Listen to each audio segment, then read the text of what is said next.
In diesem Video werden wir erklären, wie ihr als Studenten an der Universität Potsdam euren Stundenplan mithilfe von PULS, dem Potsdamer Universitätslehr- und Studienorganisationsportal, baut. Wir werden erklären, welche Fristen ihr beachten müsst, wie ihr euren Studienverlaufsplan lest, wo ihr die passenden Lehrveranstaltungen findet, wie ihr Lehrveranstaltungen vormerkt, belegt und von ihnen zurücktretet und wie damit euer Stundenplan aussieht.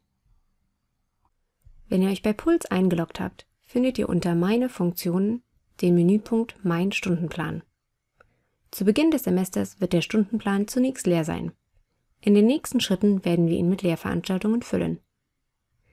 Den Belegungszeitraum für das jeweilige Semester findet ihr unter dem Menüpunkt Anmeldungs- und Belegungsfristen.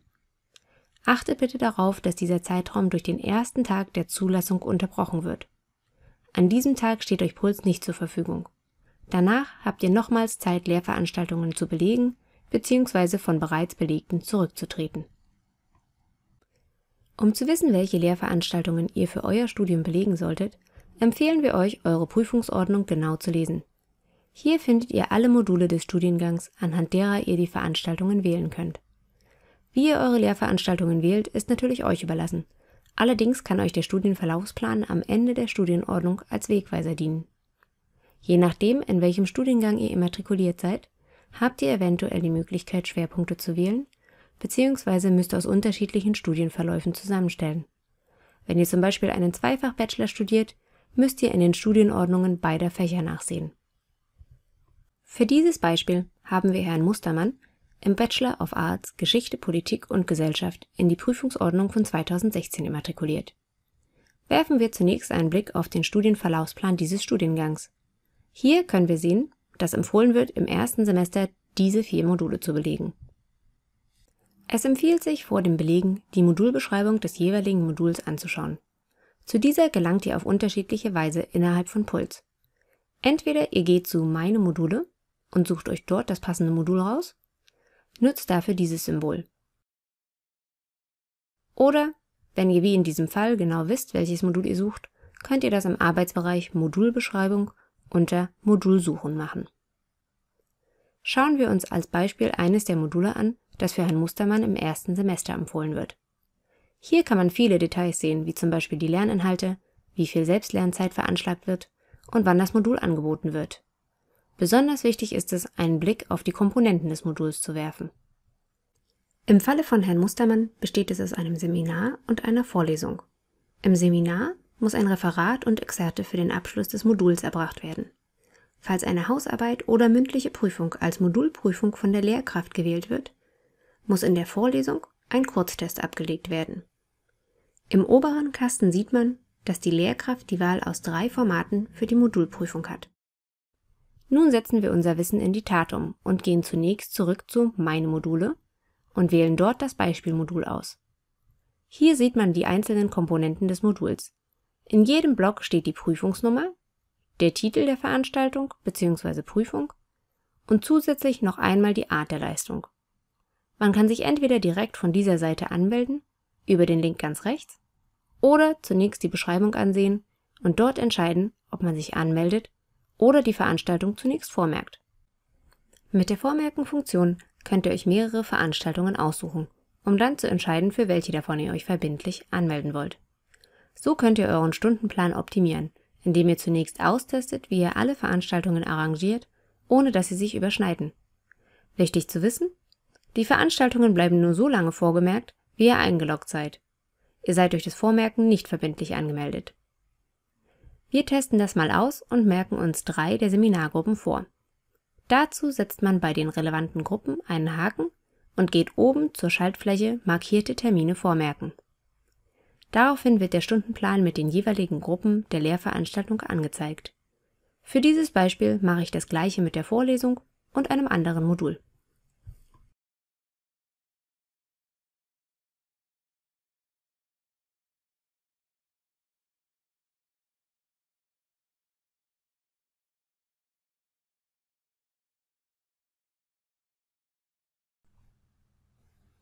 Nach einem weiteren Blick in den Stundenplan sieht man, dass er sich etwas gefüllt hat. Die Ansicht des Stundenplans kann je nach Belieben angepasst werden. Oben links kann man aussuchen, welche Wochen angezeigt werden. Dabei ist zu beachten, dass manche Veranstaltungen als Blocktermine unterrichtet werden. Sprich, eine längere Veranstaltung über ein oder mehrere Tage. Außerdem besteht die Wahl zwischen der Ansicht als Liste oder Plan und wie viele Informationen angezeigt werden. Mit der kurzen Version bekommt ihr einen schnellen Überblick. In der langen Version seht ihr, was für eine Art von Veranstaltung es ist, wann genau sie stattfindet, wo und bei wem. Besonders die Raumangabe kann relevant sein, wenn ihr an unterschiedlichen Campus studiert und sicher gehen müsst, dass ihr genug Zeit für den Transfer habt.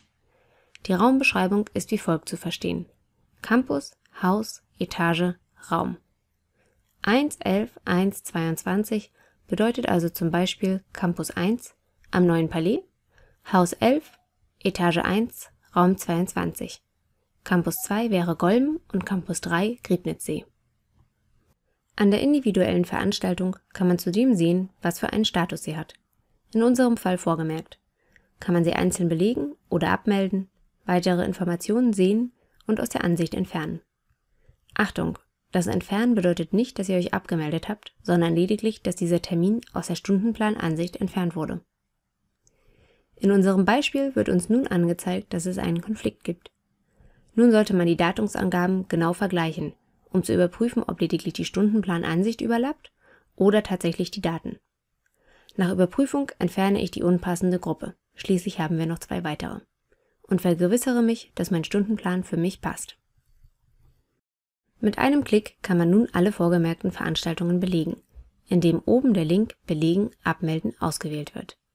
Hier werden alle Veranstaltungen aus dem Stundenplan erneut angezeigt, sodass man noch einmal überprüfen kann, für welche Veranstaltungen man sich verbindlich anmeldet bzw. wieder abmeldet. Außerdem muss gewählt werden, welche Leistung ihr in der jeweiligen Lehrveranstaltung ablegen wollt und mit welcher Priorität ihr die unterschiedlichen Gruppen einer Veranstaltung belegen wollt. Es gibt 3 Stufen, jede kann nur einmal vergeben werden. Zur Bestätigung erwartet Puls als letztes eine spezifische ITAN eurer Liste. Wenn ihr euch wie in unserem Beispiel für mehrere Gruppen einer Veranstaltung angemeldet habt, könnt ihr nur zu einer zugelassen werden. Erhaltet ihr eine Zulassung, werden die Belegungen zu den anderen Gruppen automatisch storniert. Wenn ihr allerdings Veranstaltungen belegt habt und feststellt, dass ihr sie nicht besuchen werdet, solltet ihr euch innerhalb des Belegungszeitraums wieder abmelden.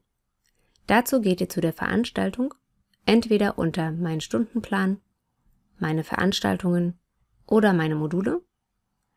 Dort seht ihr anstelle des Anmelden-Links nun eine Abmelden-Option, bei der ihr eure Aktion wie zuvor mit einer ITAN bestätigen müsst. Falls ihr das nicht tut, zur Lehrveranstaltung zugelassen seid und keine Leistungen erbringt, wird die Leistung als nicht bestanden auf eurer Leistungsübersicht vermerkt. Da Lehrende die Zulassung auch noch zu einem späteren Zeitpunkt aussprechen können, seid ihr auf der sicheren Seite, wenn ihr von den ungewünschten Belegungen zurücktretet. Ein Blick auf den Stundenplan zeigt nun ein exemplarisches Endresultat. Falls ihr das Ergebnis immer zur Hand haben wollt, könnt ihr es oben rechts auch ausdrucken. Wir wünschen euch viel Erfolg in eurem Studium und falls es doch mal eine Frage zu Puls gibt, könnt ihr sie gerne an puls-team@uni-potsdam.de stellen.